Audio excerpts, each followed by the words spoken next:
अस्सलाम वालेकुम। आज हम आपको एक बहुत ही पुरअसर रियल सक्सेस स्टोरी के बारे में बात करेंगे, और ये रियल सक्सेस स्टोरी किसकी है और कैसे एक इंतहाई गुर्बत और बेपनाह मुश्किलात के बावजूद अर्श से फर्श तक का सफ़र को कैसे मुमकिन बनाया। ये real success story Tahir Mahmood Bhatti की है।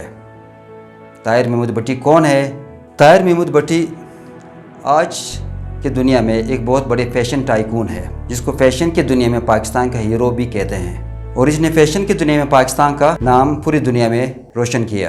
ताहिर महमूद भट्टी, जिसको महमूद भट्टी के नाम से भी पहचाना जाता है। महमूद भट्टी समनाबाद लाहौर में पैदा हुआ। महमूद भट्टी के वालिद एक वकील थे। ये अपने बहन भाइयों में सबसे छोटे थे। इसके 2 सगे भाई और 1 सगी बहन थी, और 2 सुतले भाई थे। महमूद भट्टी को बचपन में बहुत ज़्यादा मुश्किलात का सामना करना पड़ा। महमूद भट्टी कहते हैं कि मुझे अपने बड़े भाई बहुत ज़्यादा मारते थे। वो अक्सर घर में इनको सबसे गिला था, अपनी वालदा से भी इसको गिला था, अपने बहन भाइयों से भी गिला था, और ख़ास तौर पे अपने सगे बहन भाइयों से भी गिला था। ताहिर महमूद भट्टी कहते हैं कि मुझे इनसे ये गिला था, सुतले भाई तो सुतले थे, लेकिन सगे बहन भाई भी मेरे साथ अच्छे नहीं थे। ताहिर महमूद भट्टी चूँकि सबसे छोटा था, इसलिए सब इनको टारगेट करते थे। तो ये अक्सर घर से बाहर निकलता था और दाता दरबार पे वहाँ पर खाना खाता था, यहाँ तक कि वहाँ पर सोता भी था। ताहिर महमूद भट्टी कहते हैं कि मुझे अपने वालिद पसंद नहीं करते थे, वो भी मुझे बहुत बुरे नज़र से देखते थे। यहाँ तक जो मेरे वालदा थी वो भी मेरे साथ सही सलूक नहीं करती थी, क्योंकि मेरे वालदा मेरे वालिद की दूसरी बीवी थी, और मेरे वालिद मेरे वालदा के साथ बहुत ज़्यादा जुल्म करते थे। जब मेरे वालदा अपने मैके चुपके जाती थी तो मैं मुझे साथ लेके जाती थी। सिर्फ यही अच्छाई वो मेरे साथ करती थी, बाकी कोई और अच्छाई मेरे साथ मेरे वालदा भी नहीं करती थी। महमूद भट्टी कहते थे कि मुझे पढ़ने का बहुत शौक़ था, और महमूद भट्टी ख़ुद बैचलर तक उसने पढ़ा। उसको बहुत ज़्यादा आगे तालीम हासिल करने का शौक़ था, लेकिन गुर्बत की वजह से वो आगे तालीम हासिल नहीं कर सका। जब इसके वालिद का इंतकाल हो गया तो उसके वालिदा ने इसके बड़े भाई से कहा कि अपने छोटे भाई का ख़र्च उठाओ तालीम की। तो ये बहुत खुश हुआ था। उसने कहा कि मैं अभी तालीम हासिल करूँगा। लेकिन जब ये कहते हैं कि एक दफ़ा मैंने जब अपने बड़े भाई से तालीमी अखराजात के बारे में पूछा तो उसने बहुत मुझे डांटा। उसने कहा मैं आपको अपने घर से निकालना चाहता हूँ, तुम पैसों की बात करते हो। तो इसके बाद फिर मैंने बात नहीं किया। इसी वक्त महमूद भट्टी के एक दूसरे भाई फ्रांस चले गए, और इसका एक और दोस्त भी फ्रांस चला गया। तो ये अपने दोस्त के साथ ख़त व किताबत करता था। उसके दोस्त ने कहा कि आप फ्रांस आ जाए, यहाँ पर मैं इंशाल्लाह आपको इधर ही फैसिलिटेट करूँगा। जब इसने वीज़े के लिए अप्लाई किया तो इसका वीज़ा निकल आया। तो इसने अपने वालदा से कहा कि मुझे इतने पैसे दे दो किराए के, ताकि मैं फ़्रांस जाकर आप लोगों को वापस लौटा दूँ। तो वालदा और दूसरे इसके जो भाई थे वो मिलकर उसके लिए टिकट के लिए पैसों का बंदोबस्त कर लिया। और बंदोबस्त इसलिए किया है कि वो कहते हैं कि वो खुश थे कि अच्छा ये यहाँ से चला जाए हमसे, क्योंकि वो तो नफ़रत करते थे महमूद भट्टी से। तो उन्होंने इसलिए इनके लिए पैसों का बंदोबस्त भी किया, और कुछ पैसे उसने अपने दोस्तों से उधार भी लिया। ये कहते हैं कि जब मैं कराची एयरपोर्ट पे चला गया तो वहाँ पर एक पुलिस वाले ने मेरे साथ $200 थे वो भी ले लिया। ये कहते हैं जब मैं फ़्रांस चला गया तो फ़्रांस में मेरे पास कोई पैसा नहीं था। जिस यूनिवर्सिटी में मेरे दोस्त पढ़ता था उसी यूनिवर्सिटी में मैं वहाँ पर जाकर अपने दोस्त से मिला। तो उस दोस्त ने मेरे लिए 2 रातों की क़याम का बंदोबस्त किया, क्योंकि वहाँ पर रात 10 बजे के बाद मैं जाता था यूनिवर्सिटी, और वहाँ पर क्योंकि वार्डन आता था, और इसके बाद सुबह सवेरे 5 बजे मैं निकल जाता था, क्योंकि 5 बजे भी वार्डन आता था।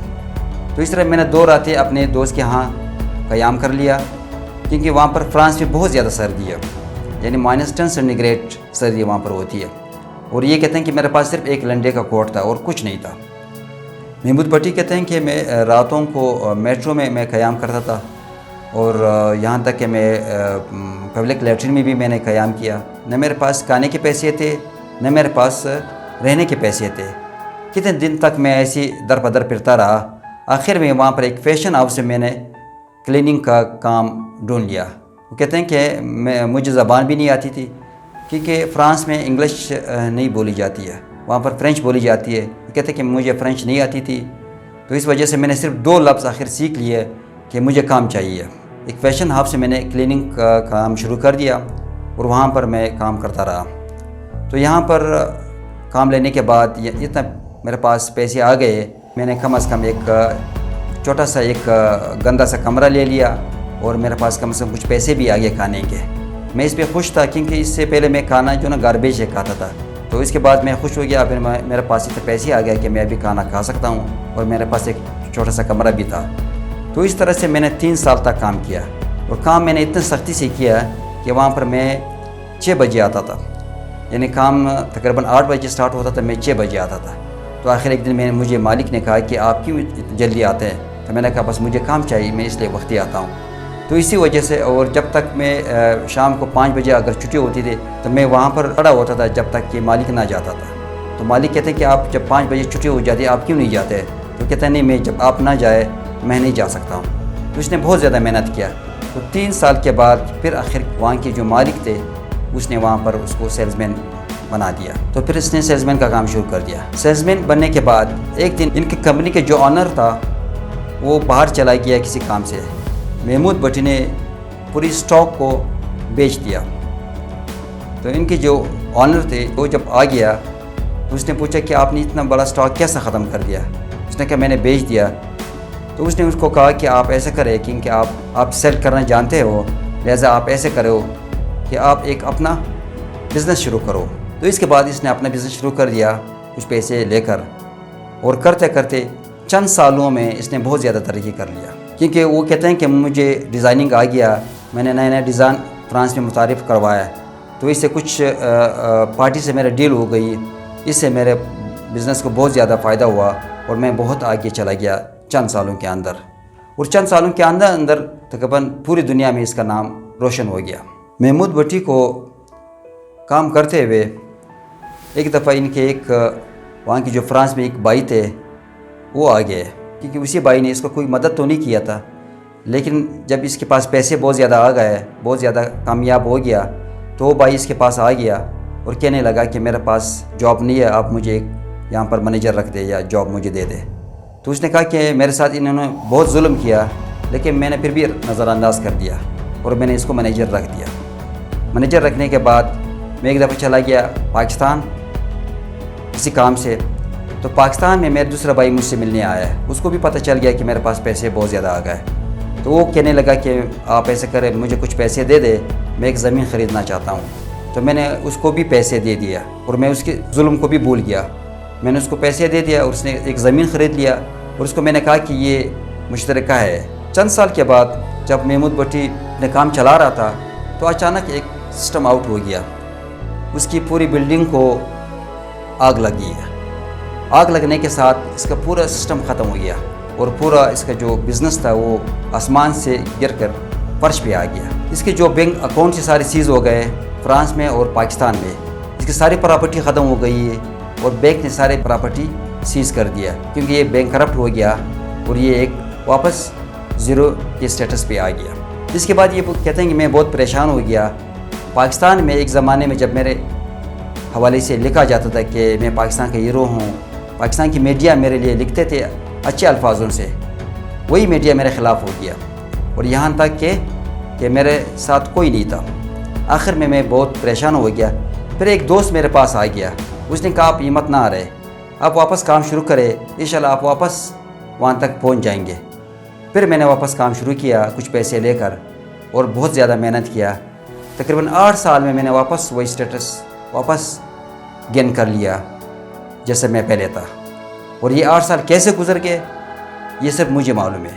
میں دن رات کام کر رہا تھا اور آخر میں نے واپس اپنے پوزیشن کو اچیو کر لیا.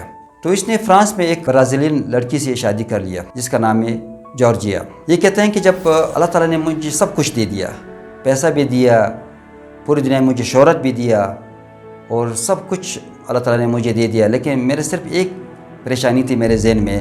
میں اکثر پریشان رہتا تھا کہ میرے والدین اور میرے بہن بھائی میرے ساتھ برا کیوں کرتے تھے. یہ جو درد تھا یہ مجھے بہت ستاتا تھا. اکثر اوقات میں فرانس کے سڑکوں پر بارش کے دوران میں جاتا تھا اور میں سوچتا تھا, اور اکثر میں اکیلا بیٹھا رہتا تھا. تو میرے بچے جو بعد میں پیدا ہو گئے وہ اکثر پوچھتے تھے کہ पापा आप क्यों ऐसे परेशान होते हैं, आप क्यों यहाँ पर अकेले बैठे रहते हैं। तो महमूद भट्टी कहते हैं जब मुझे अल्लाह ताला ने सब कुछ दे दिया, शोहरत भी दिया, पैसा भी दिया, सब कुछ दिया, लेकिन फिर भी मैं परेशान होता था। मैं क्यों परेशान होता था, क्योंकि मैं इसलिए परेशान होता था कि मेरे वालिदैन और मेरे बहन भाई मेरे साथ क्यों बुरा करते थे, मेरे वालिद मेरे साथ क्यों बुरा करते थे, मेरे वालिद मुझसे क्यों नफ़रत करता था, मेरे जो सकी माँ थी वो भी मुझसे नफ़रत करती थी, मेरे बहन भाई मुझसे नफ़रत करते थे। ये कहते हैं कि ये दर्द मेरे सीने में रहता था, मैं अक्सर परेशान होता था। तो मेरे बच्चे भी मुझसे पूछते थे कि आप क्यों परेशान होते, लेकिन उनको मैं शायद नहीं बता सकता था क्योंकि ये परेशानी मेरे साथ होती थी। तो एक दिन मेरी ये परेशानी ख़त्म हो गई। एक दिन मेरे एक दोस्त ने फ़ोन किया कि महमूद भट्टी आपको मैं एक आज राज की बात बताता हूँ। तो मैंने कहा कौन सी राज की बात। उसने कहा कि हमारी फैमिली और आपकी फैमिली आपस में रिश्तेदार है।